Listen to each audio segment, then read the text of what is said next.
In 2020, the Dutch Ministry of Education, Culture and Science, or OCW, presented the International Knowledge and Talent Strategy, or IKT.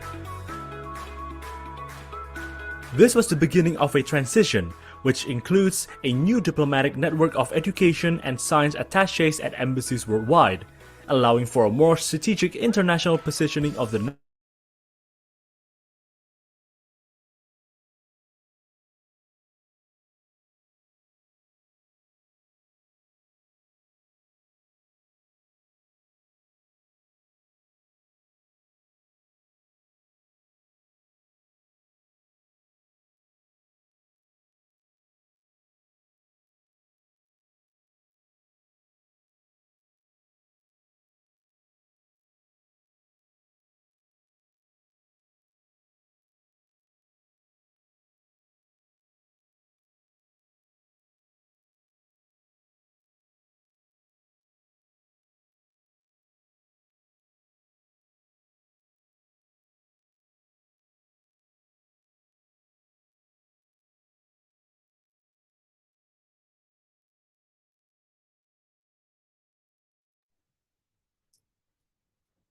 All right, good afternoon, everyone.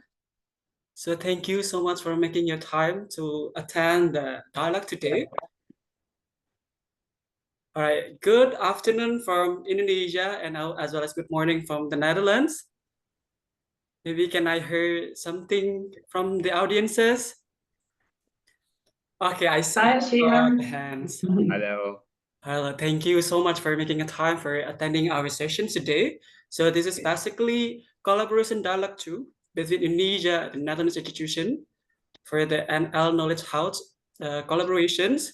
So before we start the agenda, we would like to present you some videos, like a fruitful videos actually, but we are so sorry because it's there is internet connection difficulties in our part. So with that further ado, basically we would like to opening the sessions with some remarks. All right. So the first remark will be from the Atas Education, and this is it. Okay, good afternoon to Indonesia, good morning to the Netherlands. My name is Yvonne Klerks. I am the Education and Science Attaché at the Embassy of the Kingdom of the Netherlands in Jakarta, Indonesia. Welcome to this second collaboration dialogue on the collaboration between Dutch and Indonesian universities.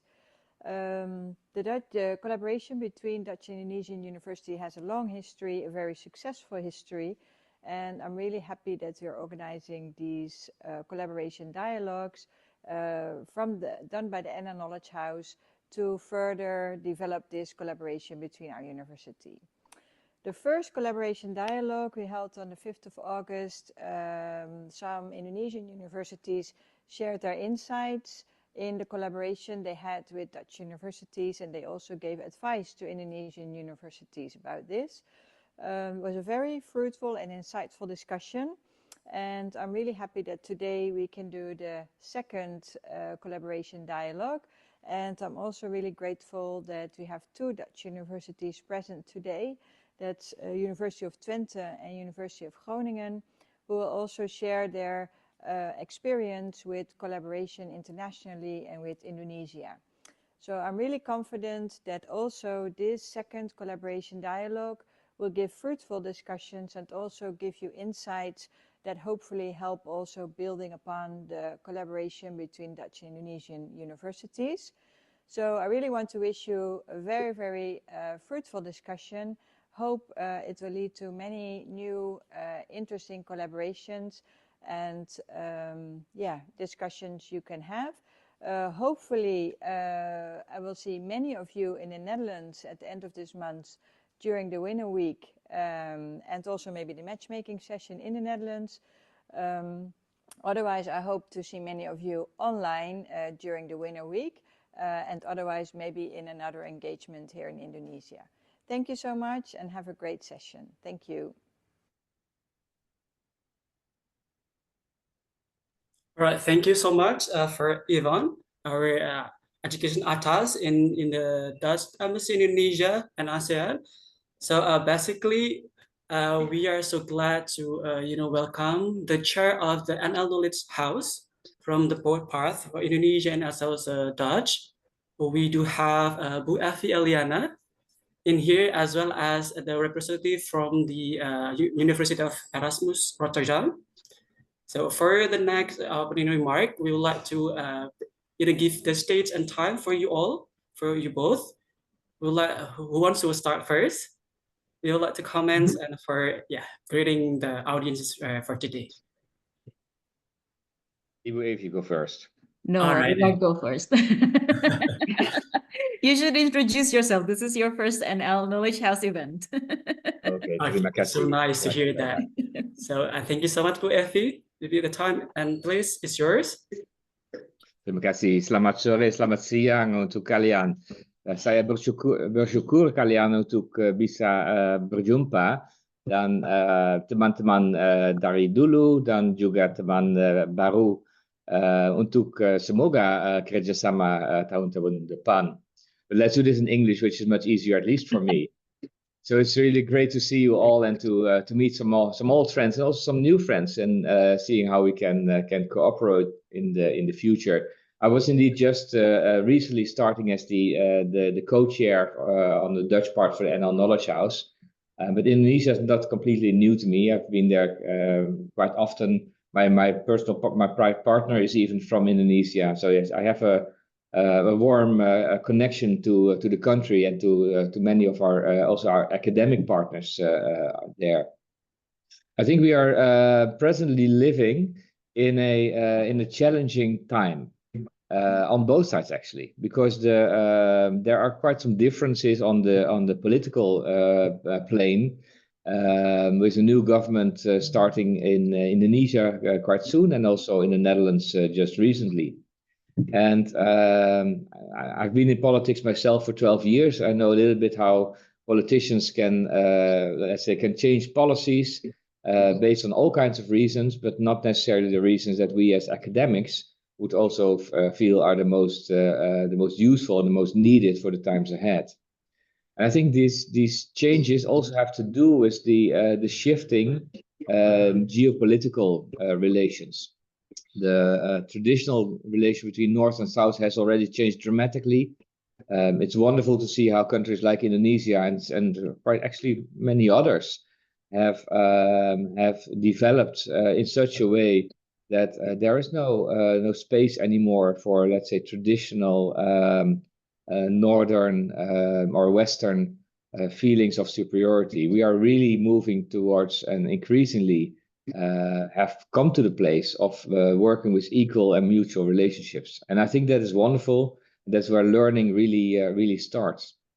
But in these times of political and geopolitical changes, we cannot rely in the same way as maybe for some time in the past. We cannot rely in the same way on the let's say support from governments, at least in the Netherlands, when it comes to international collaboration in education.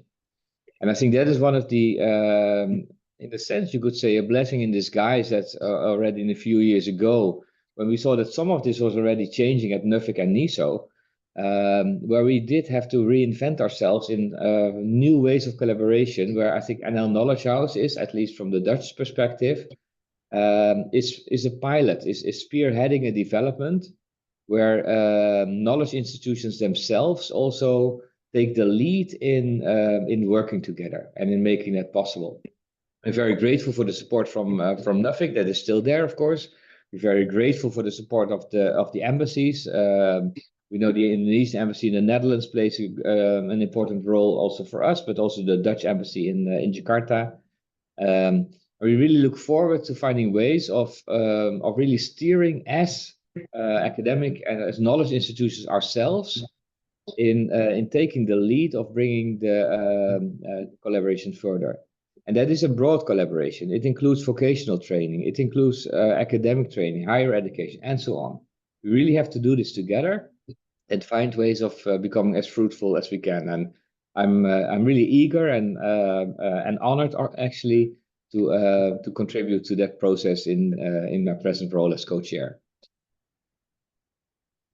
Ibu Evi, up to you. Thank you, Professor Gansvoort. It's the second time this year we greet you in an event. Ladies and gentlemen, thank you very much for the very active cooperation for NL Knowledge House. I would like to, first of all, thank you very much for Ivona, who has been very supportive of NL Knowledge House, and also our colleagues at NL Knowledge House who have organized this event and also are willing to speak for this event. I totally agree with Ward, but I'd like to also highlight that international collaboration is not only, very much reliant on,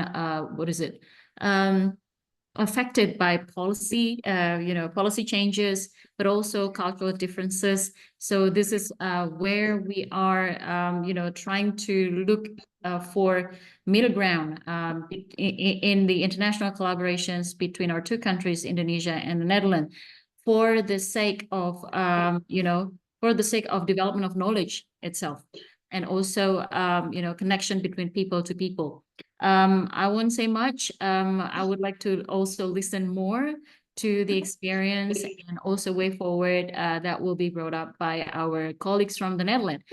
This is the follow-up to the previous session, which our Indonesian colleagues have shared their experience on the connection between Indonesia and Netherlands, now from the perspectives of our our Dutch colleagues. Thank you very much. I wish you a very productive event, and I will get back to you, Hasian. Thank you very much. All right, thank you so much, Professor Ward, as well as the Bu Evi, for the fruitful opening remark. So as we can conclude for the opening remark, so on how fostering the collaboration and partnerships is not always the academic part of it, but you can look further for that. But from the following workshop, from the previous dialogue before, so we'd like to also give you and provide you some information from the Dutch institution's perspective, so we can have the fruitful discussion furthermore for having a cooperation between the Indonesian and the Dutch institutions later on. All right. So without further ado, for the first sessions, we do have the knowledge sharing by the University of Twente, and the speaker will be the Leander. And for Leander, are you ready for presenting some information Yes, I'm to ready. the audiences? All right. Yes, thank you, Sian. Thank you, Knowledge House, for inviting me to give a short presentation. Thank you, Ruud. Thank you, Evi, for these interesting welcoming words. Unfortunately, I missed the first collaboration dialogue on the 5th of August, but I had a look at the recording and I took note of the remarks of the different universities, Malang, UIN, UII, and Diponegoro. And I tried together with John, who's the next speaker, to build forward on these remarks of the universities. I must apologize. I'm struggling a little bit with Zoom. My university decided to discontinue using Zoom. So yesterday evening, I was trying to install Zoom again. So I hope it will work. Let me share my PowerPoint. Can you see my screen? Not yet. We haven't. Can see it. Not yet. Second attempt. Yes. Yeah. This is. Yeah, super. So, Thank you very much. Let me try to. I don't see how to get it to presentation mode. Yes, here it is. So, well, my name is Leon de Hildering. I'm working for the University of Twente, to be more specific, for the Faculty of Geoinformation Science and Earth Observation, also known as ITC. For those of you who don't know the University of Twente, we're a university of technology based in the eastern part of the Netherlands, very close to the German border, in a small city called Enschede. At the University of Twente, we combine experience in technology, science and engineering with social sciences to actually initiate change, progress and renewal. We also call this high-tech human touch. So in short, we're really combining technical and social sciences to make a difference in society. We have a cross-disciplinary way of working. We're internationally oriented. We're an entrepreneurial university. You may know some of the companies that were started on campus, like Booking.com, Takeaway.com, or your Gojek is very similar, and it's an inclusive and open university. I figured it would be good to explain a little bit about the history of cooperation with Indonesia. I've explained to you that I'm working for ITC. ITC was initiated in the 50s to really help out in the area of capacity development or institutional strengthening. And our cooperation with Indonesia goes back to the late 60s and 70s.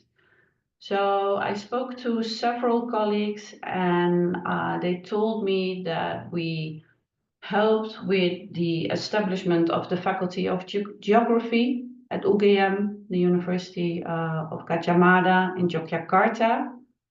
We participated in the setup of a Center for Education in Photogrammetry and Cartography at ITB in Bandung. We have a strong collaboration with Baku Surtanal, nowadays BIG. In the past, they even used to be a sister institute of our faculty, similar to a sister institute in India, Colombia. So Indonesia actually was the first. We strongly collaborated with the Ministry of Forestry. You all know that Ibu Siti is one of our alumna. And we had regional planning projects in the Moluccas. I think it's important to mention that in these days, so in the 60s and the 70s, there were long-term resident postings in Indonesia. These days, you don't really see that any longer, but in those days, we had colleagues staying in Indonesia for a long time. I think you all know my colleague Tom Loran. He lived in Indonesia for almost 10 years to work on the projects mentioned above. During the years, the way of working really changed. From long-term projects with resident postings, we changed to collaborative projects with local partners, also initiated by NAFIC, for example. I think we all participated in training, tailor-made trainings, etc., including alumni. And today, I think these alumni play a very significant role in these projects.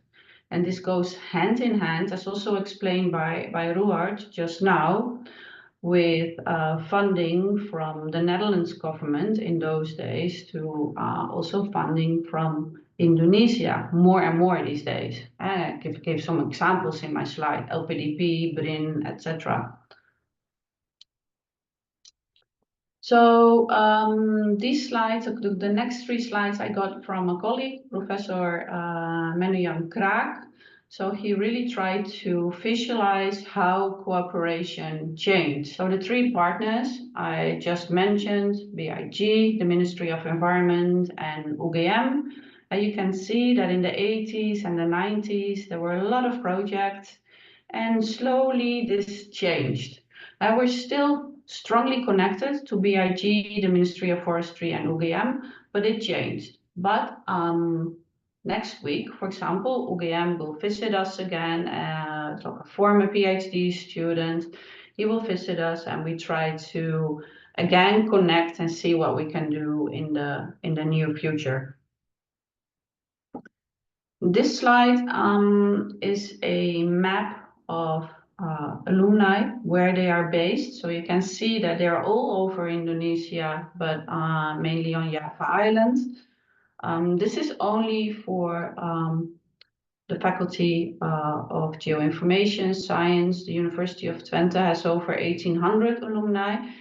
And in the upper part, you see a bar graph with study programs. It's really in the field of Earth observation, informatics, urban planning, land administration, water resources. You see that a large part of the alumni are male, but that is really changing rapidly. This slide gives an overview of projects carried out in Indonesia. So there are all kinds of projects, from pure consulting, contract research, to most of them educational collaboration. Decentralization of education means the double degree programs. So I started thinking in the last days, like, how can we prepare for the matchmaking event? So we had 2 matchmaking events in the recent past, one in October 23 during winter in Jakarta, and one in June 24 when the Knowledge House members visited Indonesia, and we met with several universities. And we thought, well, how can we really better prepare for these very short meetings that we have to go to the next step? So I think before the upcoming winter event, it would be really good if we identify common interests and objectives. For example, these are just examples. For sure, there are more ideas, but this is what I came up during the last couple of days. For example, research compatibility. Also, Bu Evi, during the last collaboration dialogue, she said, why don't we start with research? And this is probably easy. We all have alumni, we have Indonesian staff members in the Netherlands. So really see what are the areas of shared academic and research interest. And this could be in fields where both universities excel in or wish to develop further. For example, if I look at my own faculty, I think we can really learn from Indonesia how you are dealing with all the let's say the natural disasters. And these days in the Netherlands, we have a lot of rain, a lot of floodings. How can we learn from Indonesia? Also, we have to establish mutual goals. What do we want to gain from the collaboration? For example, joint research, student or staff exchange, curriculum development, perhaps a future double or joint degree program.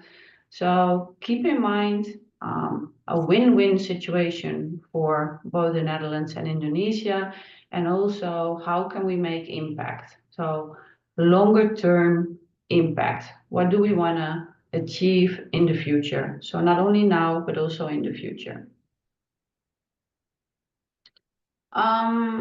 If there is a match, like now and during the matchmaking event, I think we could start with implementing some joint activities. For example, small projects like pilot projects to really demonstrate interest, but also to build trust. I was thinking maybe we can have a webinar like this one, or joint workshops, seminars, short-term research initiative. We could also think of a small research project. I will give an example a little bit later. Like quick wins to really demonstrate the benefit of collaboration. Another idea is to start with student and faculty exchanges. We all participate in exchange programs. We could, for example, have semester-long exchanges, internships. ISMA is a very nice example. I really enjoyed participating in this program by myself. Workshops, apologies, conferences. So really organize conferences or seminars together to also engage a wider audience. And then how do we go to the next step? This will be the third matchmaking event. I think we all need funding to work together. We need funds. I was thinking, well, perhaps the Erasmus Plus program, also Padin mentioned this in the last collaboration dialogue. We can, in the fall, there will be a call for proposals again. We can really think of submitting a joint call for Indonesia, so we can get a bit of funds for staff and student exchange. I'm positive in Indonesia, you also have funds. I'm thinking of Campus Merdeka, but also Kemendikbud, etc. And at the moment, as I just mentioned, for research, there is a call for proposals for NWO, the Marian Fund, focusing on blue economy, and it's more focusing on coastal areas. But for those of you who have a joint research interest in furthering the blue economy topic, I think it would be good to discuss this.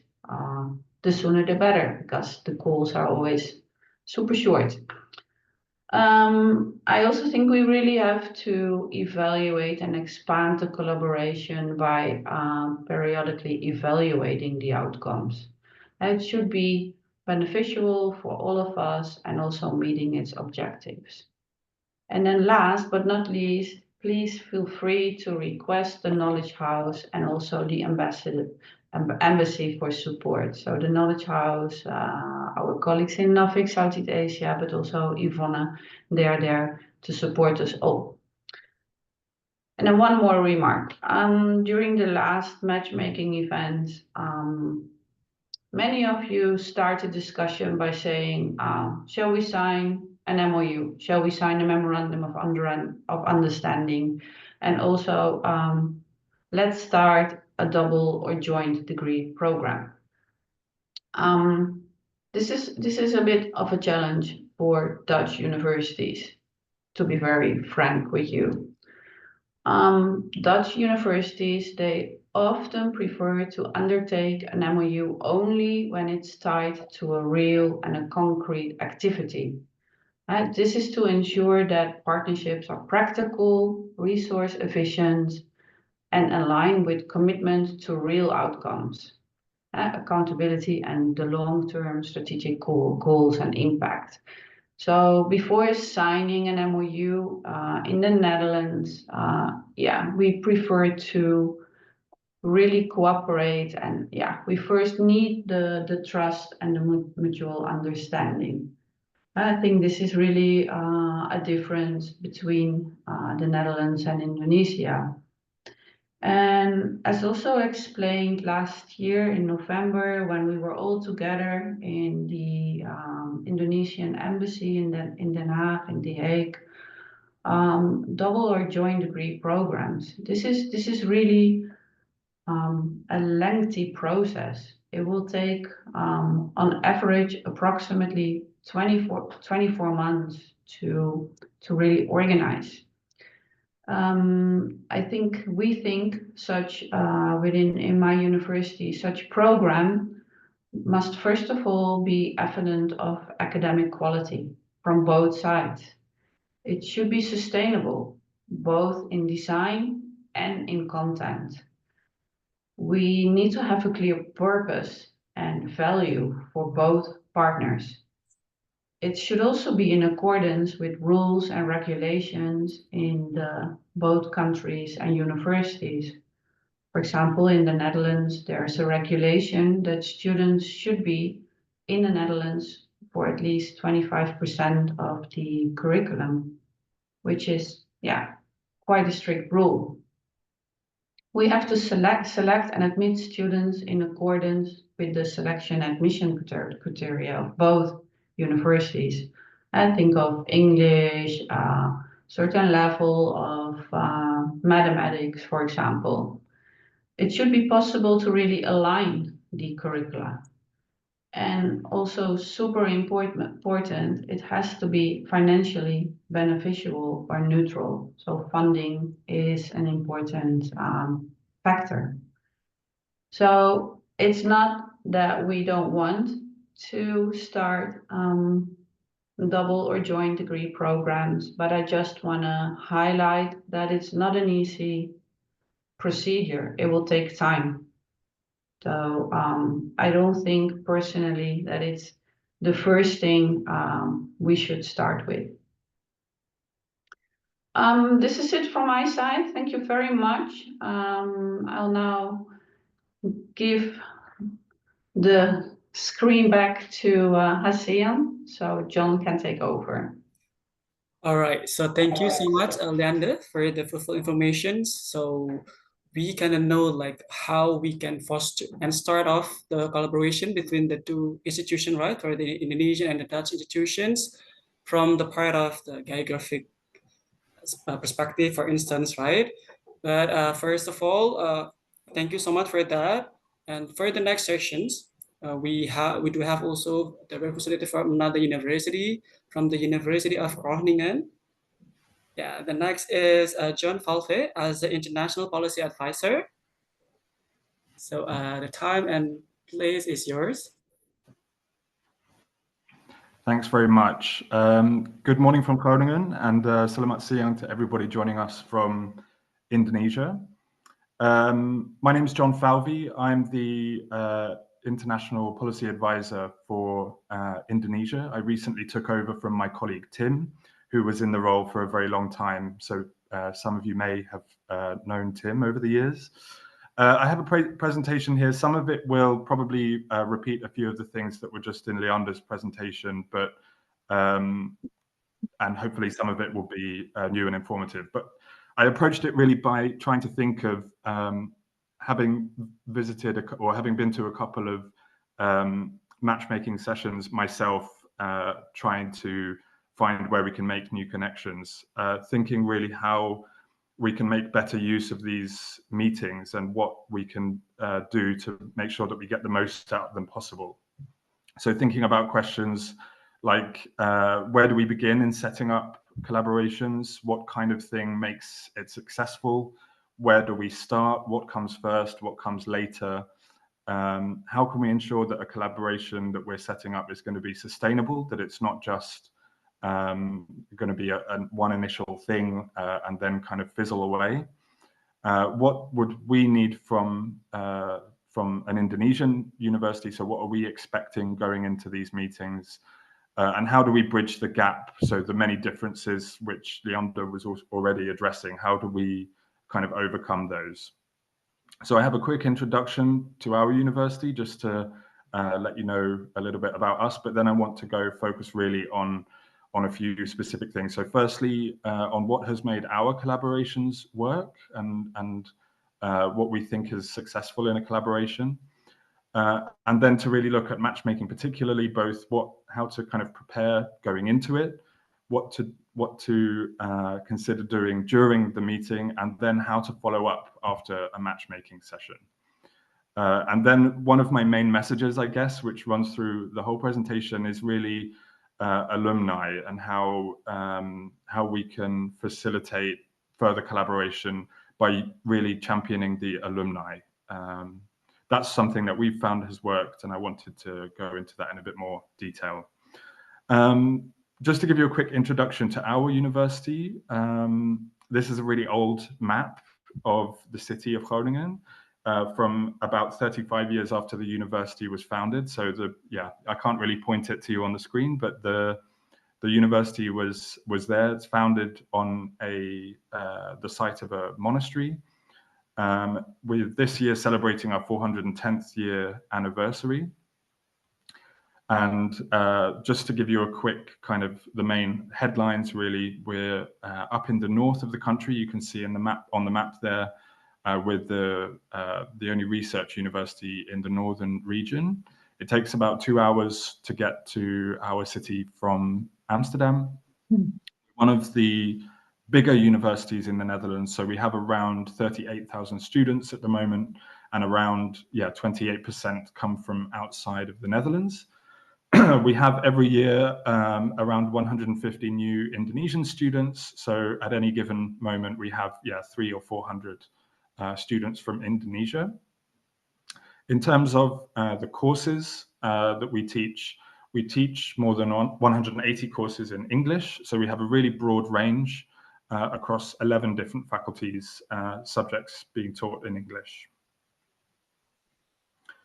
I don't know if you can see the photos there. That's just to give you a bit of a visual flavor of the city. But to go straight on to what we have found works well in international collaborations, particularly with Indonesia. One of the things that we see with all of our most successful collaborations is that they're really alumni who have done their PhD with us are in the staff of the Indonesian universities, and that has been really the foundation upon which everything else has been built, and upon which we've been able to, the way in which we've been able to expand our collaborations into different fields, but also into different forms of collaboration as well. So it's a very long-term strategy, but it's really, we've found, built sustainable partnerships which endure over decades. We're at the moment already in the situation where we have professors of ours who are retiring, and we're looking for kind of a new generation to take over the contacts that we have in Indonesia. So some of our university's strongest partnerships are built on this foundation, and that's something which I'll go into in a little bit more detail a bit later. But successful partnerships are really built on mutual trust and understanding. So trust really meaning that that we know how things are working on the other side, and we know that there are people who are pushing things forward, but also understanding. So understanding what how the internal processes work at the other university, and knowing who to speak to also, for example, to get certain kinds of things done. So knowledge of each side's priorities, also the motivation. So why does the other university want to collaborate with us? What do they want to get out of it? What are their priorities? But also, what is their working environment? So what kind of demands do they have? What kind of resources? What kind of thing is easier? What kind of thing is more difficult for them to accomplish? And for us also, what we've found is really leading from the grassroots. So what I mean by that is following where there are good one-to-one connections between individual researchers, where they have across the divide, so across the time zones and across the distance, are able to maintain a good working relationship, collaborating on something particular, and really following and supporting those kinds of collaborations. So coming on to the actual matchmaking session itself and how to make a success of it, a big part of that is preparation. A lot of information is available about all of the Dutch universities. You can really deep dive on the website. So you can do a lot of preparation already just by learning more about the university through that. One thing I'd also say is taking a look just at your own university and have a look to see if there are already any connections of any kind that are already there, and having a kind of taking stock of all of those, having a bit of a list and understanding who knows who and what they're working on. That's one really good thing. That's kind of obvious, but I think that's, definitely worth mentioning. I mentioned already alumni, so anybody who has either done, well, bachelor or master's, but particularly a PhD at a Dutch university. That's a really good starting point for figuring out where to go next. Subject areas, I mentioned already, going on the different universities' websites and taking a look and kind of mapping out where the overlapping areas of research interest are, which, what professors are working on what kind of things, and who could, boiling it down to who you could introduce to whom. And then thinking a bit about the forms of collaboration that you as a university are particularly interested in and why. So what do you want to achieve from this collaboration?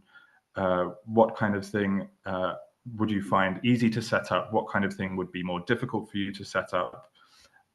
What kind of thing would you like to start with, and what kind of thing would come later on in a partnership?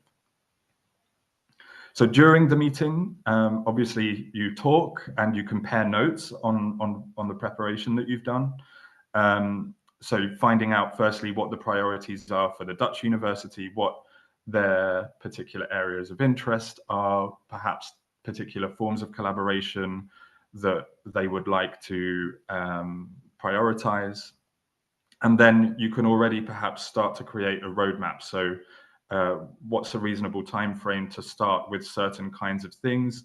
What would we like to do? Is it setting up meetings between individual researchers, or is it hosting a kind of an event, or is it, what kind of things would you like to start with, and then what are you building towards?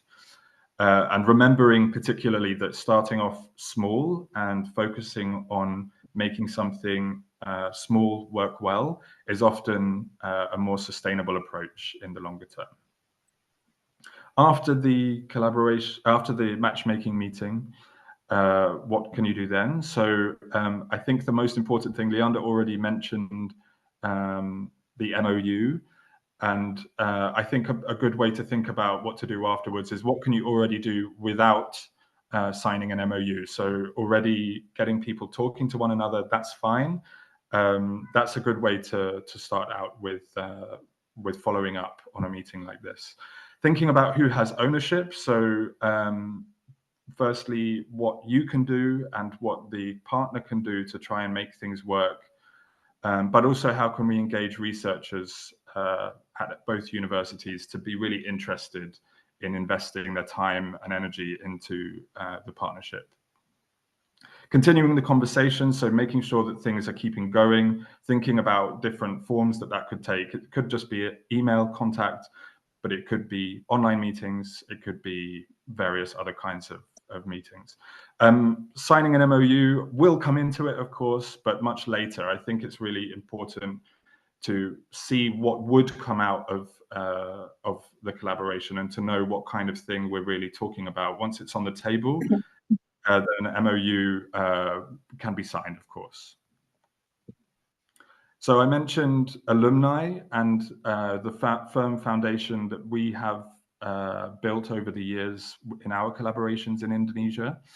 And I think this is really something to consider and a good strategy to think about how to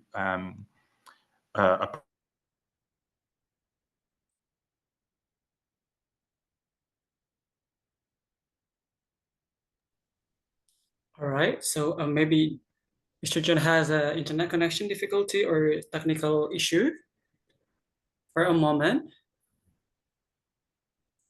Okay, we are so sorry, everyone. So we would like to maybe wait for another second for Mr. John to maybe come back again.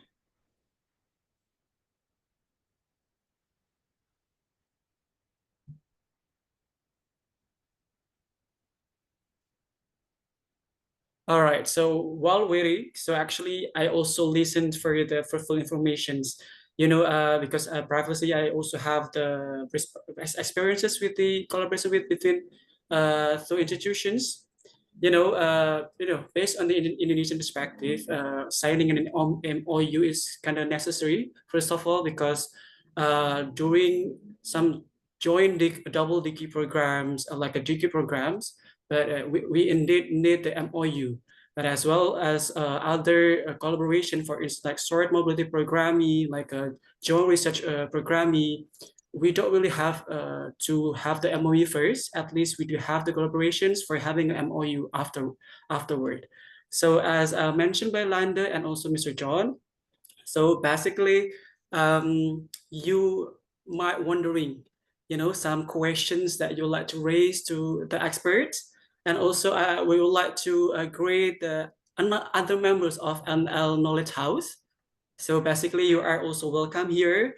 So if the audiences from the chat would like to ask some questions for the speakers today, you can also write the questions in the chat box.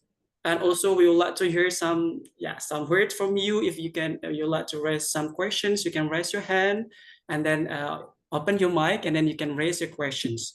But basically we have already received some questions from the form previously that were provided to you all. And then we have classified the questions based on the categories. All right. So we do have the expectation, preparations, and other things as well. So if you do have any question regarding this kind of topics, please kindly raise your questions, and we would like to invite the speakers to help us to answer the questions. All right. Maybe Leander, Mr. John, and as well as the members. All right, so we do have one raised hand here.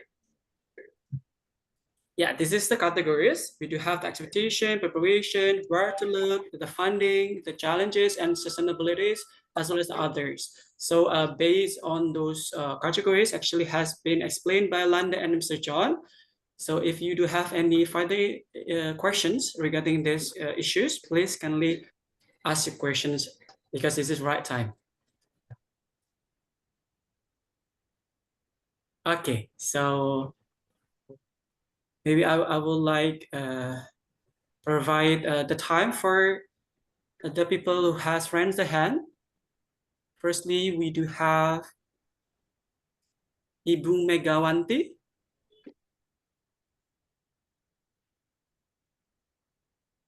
Do you want to ask your questions now?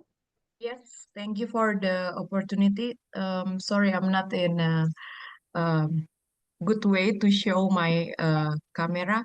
So my question is, during the presentation, we have the matchmaking process between the university in Indonesia and in the Netherlands. My question is it possible to use this forum to facilitate that kind of process? Since the first meeting that I joined like 2 or 3 weeks ago, it's from Indonesian perspective. So the second meeting is from the Netherlands perspective. So yeah, maybe the next, I don't know, in this forum or the next steps to use this forum for the matchmaking university process. Thank you. All right, thank you so much, Bu Mega, for the questions. Maybe so starting off the questions, first of all, we would like to invite Leander, Mr. John, for instance, would like to answer the questions. Yeah, of course. I don't know. I don't know at what point I cut out of my presentation, but yeah, thanks for the question. So I think we've had a couple of matchmaking sessions already, and I think realized that it was a good idea to firstly think about and talk about what we want to get out of them. So it definitely is the plan to continue in future sessions to do more matchmaking, and hopefully we have more of the kind of tools to know what to expect from the other side. Mm-hmm. Thank you, John. Yeah, thank you so much. So maybe Leander, do you have anything you'd like to add? I fully agree with John. We would definitely like to organize further matchmaking events already face-to-face during winter. We will do the same in the premises of ISS. This is really meant to prepare, like how we only have like 15, maybe 20 minutes together. So how can we make those events more successful? All right, thank you so much, Mr. John, as well as Leander. And maybe before we jump to another questions, we do apologize for John and internet connection issues. You would like to continue a little bit of your presentations, John? Sure. I think I'm not quite sure when it cut out. I hope it wasn't towards the beginning, but no. I think I had mostly finished by the time. So I think we can just focus on questions. All right then. So thank you so much, John. So we would like to go for the second questions. It is coming from Bu Dwinita from Malang. All right, so please can Thank you raise your very much. question.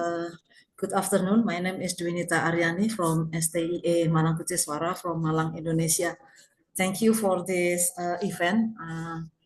According to my experience, my university experience, we already got the twice Erasmus Plus. We have a collaboration consortium with 3 universities from Europe and 7 universities in Indonesia. But from the 2 of Erasmus Plus we got, my experience that because of I'm the alumni of University of Gloucestershire.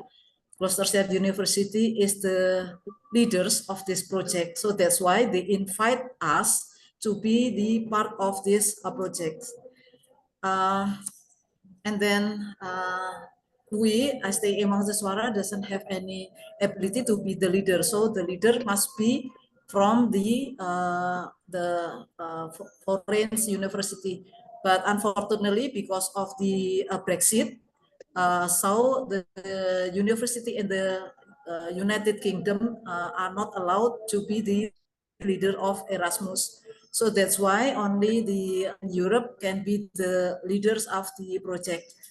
However, I feel difficulties to contact the university from Europe, even though we have the collaboration with your European university, but maybe because I'm not the alumni of the university, so I feel difficulties how to connect them, how to invite them, or I offer myself to be part of the team for the Erasmus. So I was wondering that if I'm not the, or we don't have any alumni of your university, so is it possible my university to be invited or joining in your program? Maybe you have program for Erasmus for or other European program. So is it possible if my university can be involved in your program? So my first question is there any opportunities for us STIE Malang Suara for because we are the small university, maybe to be your part of your project, for example, the Erasmus project or something else? And then is it possible to collaborate with your university, even though we don't have any alumni from your university? All right, thank you so much for the questions, Ibu Dwinita. Maybe like Leander or John and other members from LN and L Knowledge House would like to answer the questions. Maybe I could just quickly talk about the question just relating to alumni. So I mentioned that in my presentation, mainly to highlight that it was one of the things that we think has caused the most successful examples of partnerships in Indonesia. But it doesn't mean that it's a prerequisite at all. So of course, you don't have to suddenly materialize alumni in order to be able to collaborate with a university. It just makes it easier in many cases. So that was what I wanted to say about alumni. Leander, I don't know whether you wanted to add anything. I fully agree with John. Woodry, if you don't know how to approach the Dutch universities, but because you don't have an alumni in one of the Dutch universities, what you could do is ask the Knowledge House for support. So our consortium, so to say, so our group of universities, our network, we do have a so-called forum. So, for example, Hasian or Astrid, they can post your question on our forum, on our network, to see if any of the universities or the universities of applied sciences is interested in cooperation. But as I said earlier, we do have to see if there is a match. So in one of the first slides, I also mentioned the match. Is there, for example, a research interest, or do we have topics in which we want to excel, or we want to learn from each other? It's almost always focusing on a certain topic, these type of collaborations, also with Erasmus+. So again, if you're interested and you have something in mind, please feel free to write to Hasian or to Astrid. They can post it on our forum, and then we can contact you directly. I see that John Ruat, you want to add on? Yeah, just briefly, because I think also in your presentations there was an interesting difference where, Leander, you focused very much on experiences in collaborating on the faculty level, so really topic-based and so on. And John described more the institutional relationships also on the university level. And both these levels are very helpful and possible. But if you start something, quite often it is on the indeed on the more on the faculty or even on program level, where the most fruitful collaborations will start. Yeah. And then, of course, when people also rise to positions where they can also build this institutional, that can be a new bridge also to bring in new projects and new programs. But I would certainly also look for the content to look very much on the faculty or program level. Yeah. Bo, is that answer clear enough?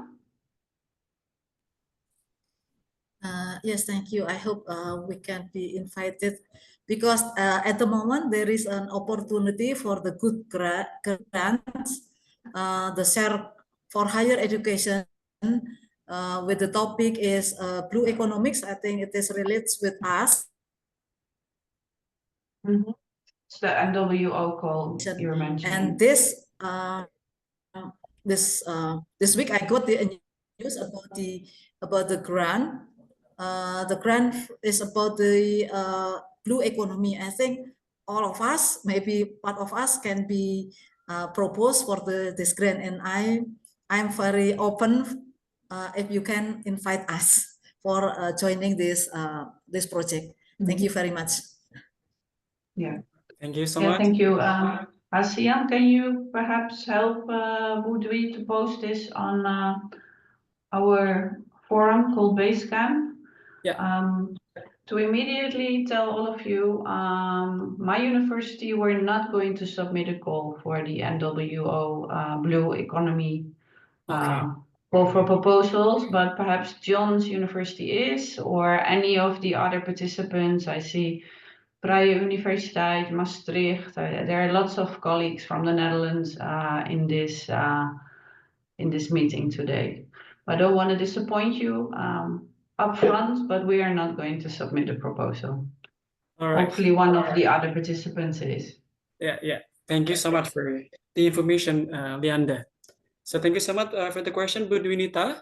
As mentioned also from Professor Ward, have questions in the chat box. So you kind of asked about whether is it better to focus on the collaboration on university level or the faculty of program level.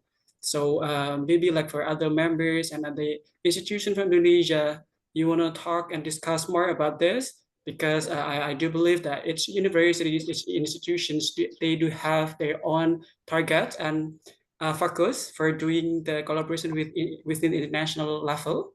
So maybe for instance, your university is more kind of focused on the international university level, others might focus on the faculty level. There are some people would like to raise and discuss something and share something to others here. All right, thank you so much, Mr. Han Arts. Oh, sorry. Yes, hello, good morning, good afternoon, everybody. This is Han from Maastricht University, also one of the Dutch members of the Knowledge House.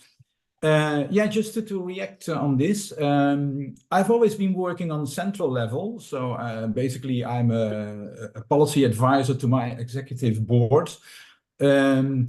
But I see my role mainly as facilitating the faculties in my university. And I think there is no other way to do that. Huh? The university is a kind of, adding up of the different faculties and schools and institutions you have. So it is all about facilitating those institutions in establishing their contexts. And of course, there is an institutional policy, but if an institutional policy and strategy, if they are rightly formulated, they are based basically on the strengths and probably also the weaknesses of the faculties and schools that constitute the university. So for that, I always try to have an overview as much as possible of what's happening in our faculties and schools. And you really try to facilitate your colleagues there in establishing these contacts. One other remark I want to make about matchmaking, and that's in a way a bit of a taboo. But of course, it is perfectly possible that you cannot really make a match. And I think that is also important to realize. I've been in quite some discussions, and in the end, you have to conclude, yes, this is a very interesting and nice institution, but we really don't see where we fit together. And I think it is very good to just accept that on both sides. So it's not a matter of failure or whatever, but your institution has strengths there, and the institution you're talking to have strengths there, but they are completely different, and also what they want is quite different. Well, and in that case, I think it's perfectly possible to say that to each other, like, okay, let's agree, this is very nice and all, but we won't make a match here. Don't reach that conclusion too early. That's another remark, because I also know from experience that if you are really searching for where are matching points, you sometimes end up in areas that you really hadn't expected yourself before. That there are people who show certain interest and say, well, no, we can do that. And it's really interesting for this and that reason. And there's always things to discover also in your own institution in that respect. So far, my comments. Yeah, so thank you so much, Mr. Hunt. John, do you also raise your hand? You would like to add something about it? Yeah, I was just going to agree with all of that basically, but I guess I was going to say that ultimately the collaborations in my experience are led between individuals who like working and collaborating with one another. At some point, the central university where I also sit might come in and say, okay, well, let's do something else, or let's add to that with something that's a priority for the whole institution. But ultimately, what carries the collaboration is the kind of personal contact between researchers on our side and researchers on the other side. Yeah.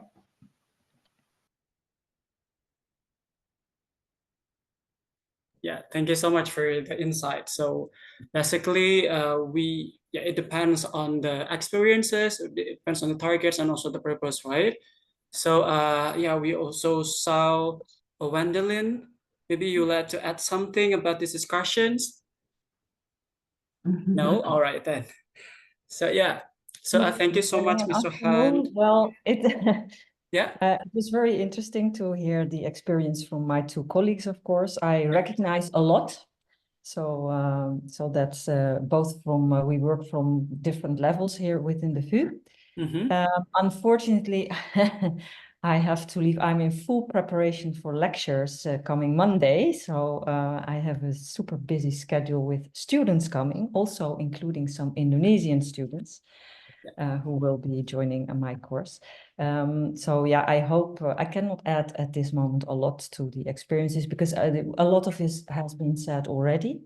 I'm really looking forward to see all of you soon at Winner, hopefully, during the week.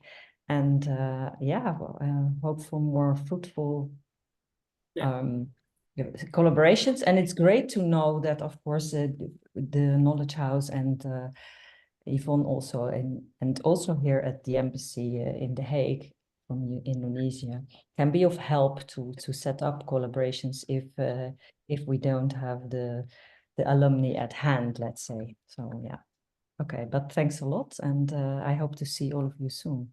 Yeah. All right, thank you so much. Best of luck with your activities as well as others, right? So for the further discussions, maybe another audiences, do you have any questions you would like to raise for the speakers and other members of NL Knowledge House?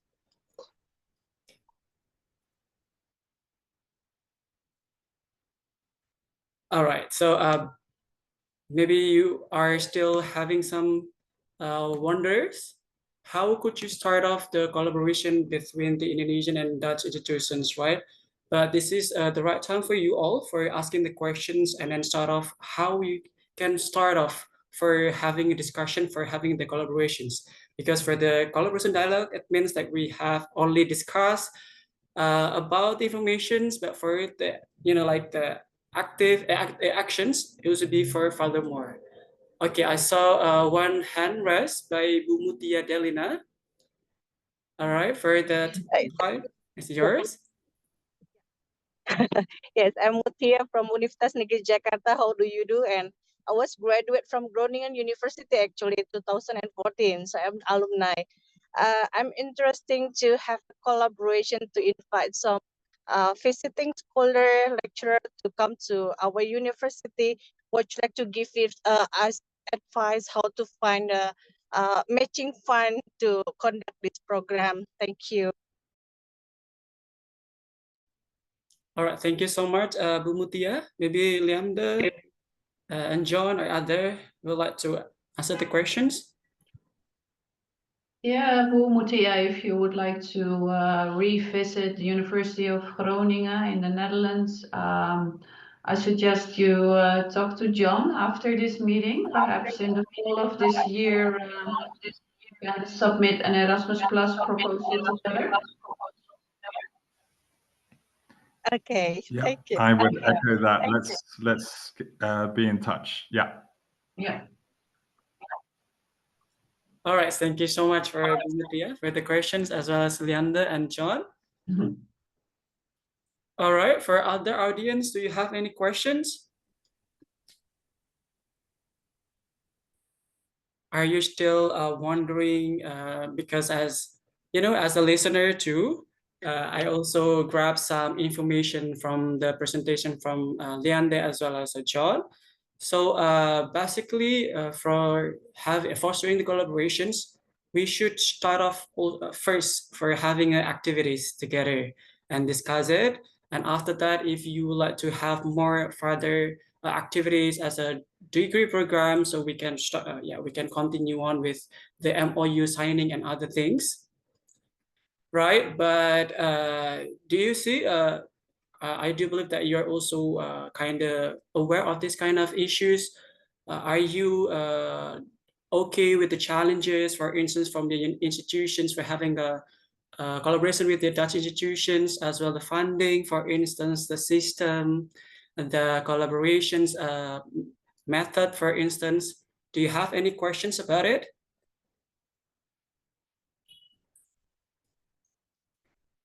All right.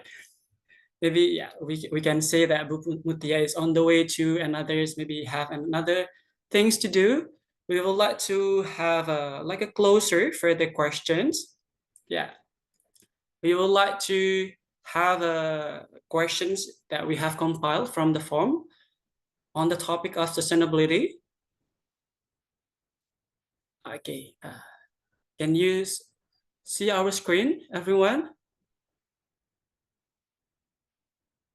Yeah, so basically, this is like the most question that we receive from you all for the categories of sustainability. The question is, what strategies do Dutch University use to ensure the sustainability and long-term impact of their collaborative projects? So maybe like John and Leander would like to answer and discuss about these questions, because meeting up the agreement for the sustainability impacts for the project and the collaboration, it means you can meet up with the agreement later on then.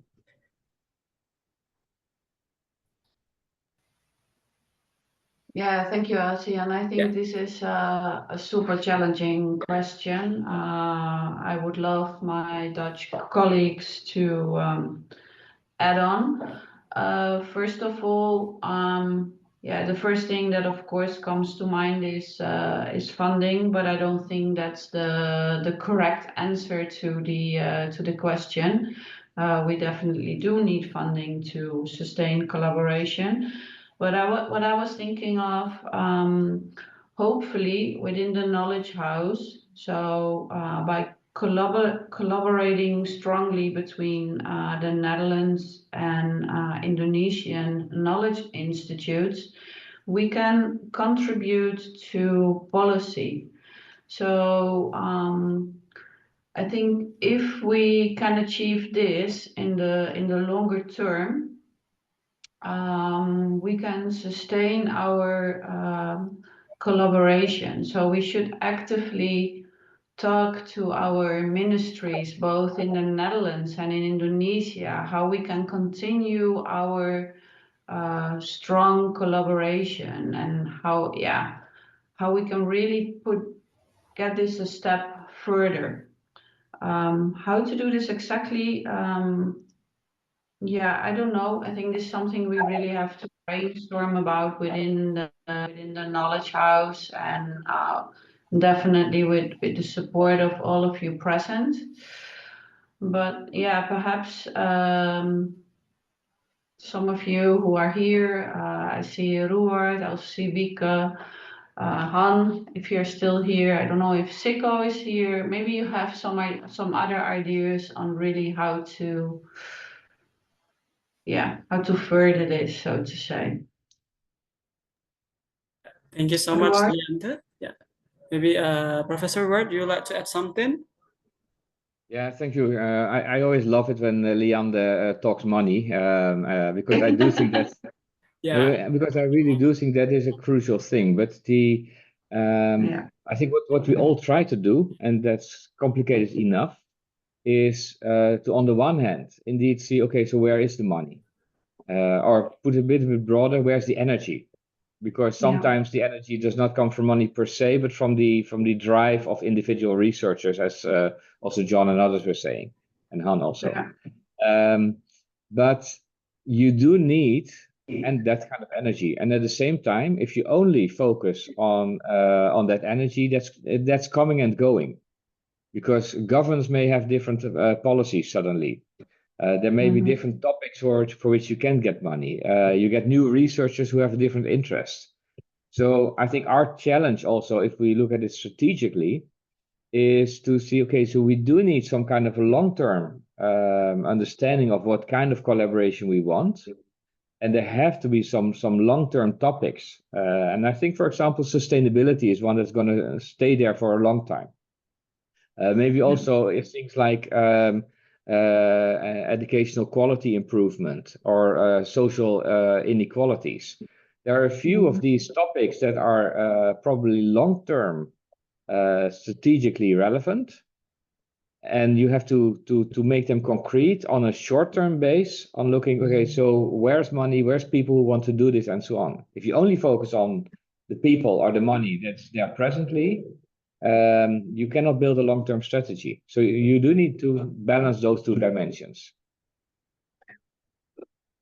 And we probably need champions. Yeah, thank you so much for adding it up. Maybe Mr. Hearn, you would like to add something too? Yeah, I'd like to add a bit on what Ruart is saying, and probably it's more or less in the same vein. He calls it energy, but I think actually the answer is in principle, it's an easy answer. And that is, we need to connect what we do with our really core business. And then, I mean, our research interests, and our educational interests actually too. Because if you succeed in that, the cooperation will run more or less automatically. You know, there is just the common interest to do so, and you do it together. And you need each other to make it a success. The problem, of course, is to also realize that in practice, and then come these things like funding and so around the corner, because if you have no money at all, or yeah, sometimes that's currently the case. That's really, you know, we are facing a lot of budget cuts in the Netherlands. There is much less funding than there used to be for this type of cooperation. Those are real challenges. But at the same time, I see things continuing, and that's on the basis I was just referring to.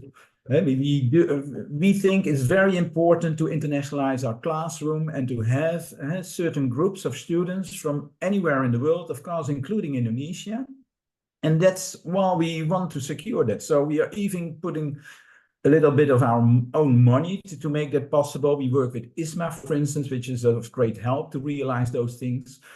So which is another way of saying that if you really like this, if you really see it as your core business, this type of cooperation, whatever type of cooperation it is, you will make sure that it will continue somehow. Okay? And that's maybe the energy that Ruud is referring to.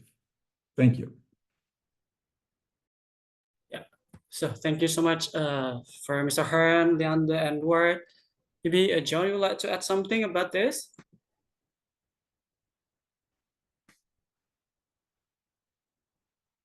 Okay, so yeah, basically we do also aware of the funding challenge for having collaborations, but as mentioned on the presentations, so as having collaborative activities together, so we can also propose the proposals for the foundation for having funding support and so on, and other opportunities that can be a potential support for having a collaboration actually, right? Okay, so yeah, one of the challenges is the funding, right? But we also receive another questions about the challenge from the audience previously in the form. So where do you have one question from a challenge?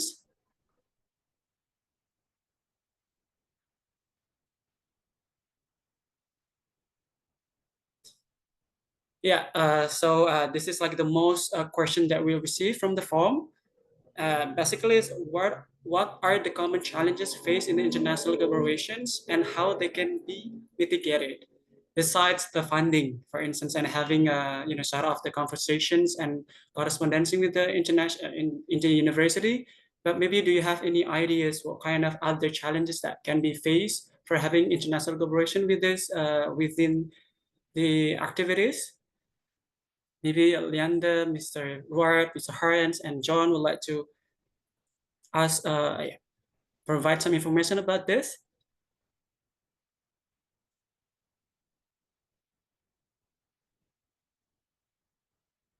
Sure. Yeah. Thank you, sir. Maybe you, John, would like to add something about this? Sure. So I guess what strikes me as the most common challenge that would come up for an ongoing collaboration would be when things change. So when you have already you've set things up in a certain way and you have a funding stream and you have, everything is working well, and then something changes and you have to figure out how you can keep things going, replace what's missing, or maybe it's that someone's retired and they were actually the main driving force behind a particular ongoing collaboration. Maybe it's a change in policy at government level, which means that that funding might stop, or that certain things are like priorities change. And I think the only way really that you can do that is you can manage that is by keeping contacts open, by staying in touch with everything that's going on the other side. And yeah, you have to be creative. You have to adapt and be flexible in order to keep things going. But I think that is what strikes me as the most common challenge, is when everything's going well and then something changes and you have to figure out how to fix things. Yeah. All right. Thank you so much, John, for having adding something for this. So yeah, basically that I can grasp from John is basically the communication and the connections. Keep contact for having agreement and the activities succeed, because since it's collaborative activities, it means the both parts should have a good communication to make it happen, right? Okay, so before we end the Q&A sessions, thank you so much for having the information provided to the audiences. Okay, before we jump to the last questions, maybe Mr. Ward, you'll add something? Yeah. Maybe I can still add up to what John was saying, because I do think it's a very important point. I think one of the good things that we have in collaborations is the individual connection and collaboration and so on. But that's also one of the weak points, because as you probably know, academics especially are very, let's say, strong-headed people. Which is positive, but it also sometimes means that they don't want to share their own connections with their colleagues. So they feel that they are the only person who can work in this collaboration and so on, which means that when they retire, for example, or they leave, then suddenly the whole connection is gone. And I think if you really want to make it sustainable, then you have to think in terms of team science. Not only between one person in the Netherlands and one person in Indonesia, for example, but really a team science where a group of people is being brought into that collaboration, so that when one person leaves, you do have the continuity already built in the team. And I think, from my experience, that is one of the weaknesses, that the focus on individual collaboration can actually make it difficult to sustain in the future. Yeah, that's correct, Mr. Watt. So thank you so much for adding it up. So it could be anticipated by the academics, right, from the university, because now we're having collaboration. It start with the communication with it internally first, and then if you like to have a purpose for having international collaboration, it means you need to stick together and then approach other external institutions to have collaborations. Right. All right. This is the last questions for the categories where to look actually. So maybe for the audiences from the university and the institutions can be really prepared for what kind of things that you should aware of. The question is there any specific area of study that Dutch university want to conduct, and what type of partnership will be expected from 2024 onwards? Yeah, maybe Leander, John, Mr. Ward, Mr. Hans, and other members would like to answer these questions for the audience. Yeah, thank you for this question. I think, first of all our knowledge institutes have different thematic areas and specializations they focus on. If we look at the Dutch government, the specific areas between the Netherlands and Indonesia, they've been very much the same over the last years, like focusing on water issues, security and law, food security. Help me out, there's one other.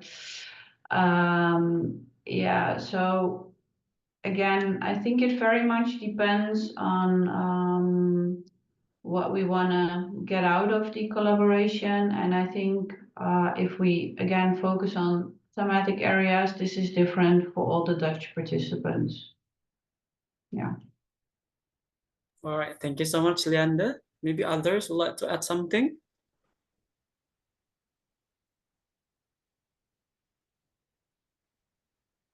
Okay, so maybe to wrap up everything, so for these questions, actually, for the focus itself, we can discuss between both parts, right?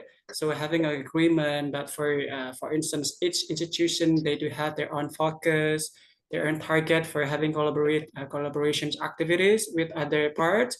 So please, can we be will take a look on your institutions and having a proposal for having collaboration with international collaborators like this, so you can come up with an agreement letter on that. All right, so thank you so much for everyone to come and attend the sessions, and thank you so much, Leander and also John, for the thoughtful information, the knowledge sharing sessions for today.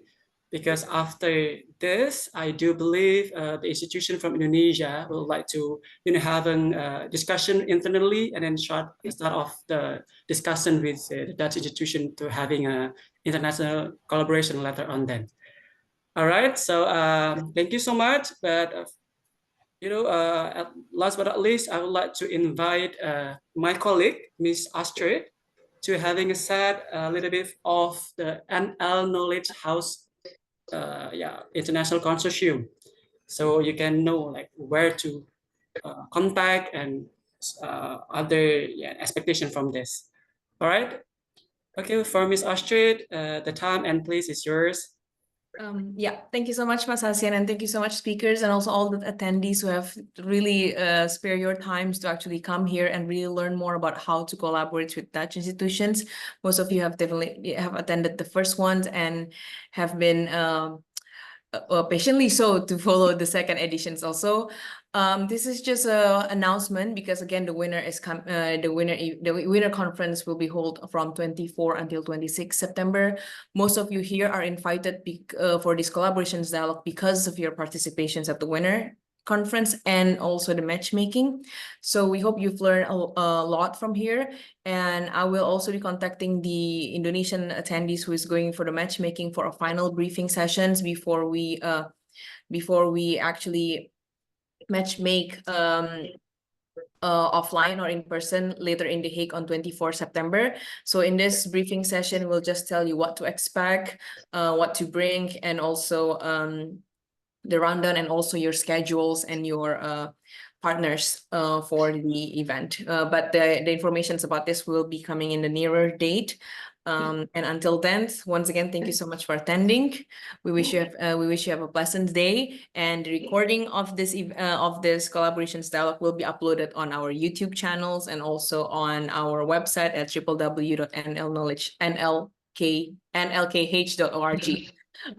Thank you so much, everybody. We'll see you in September. Bye. All right. Thank See you. you. Bye Everyone. bye. Bye. Bye. Thank you so much. Bye. Thank you.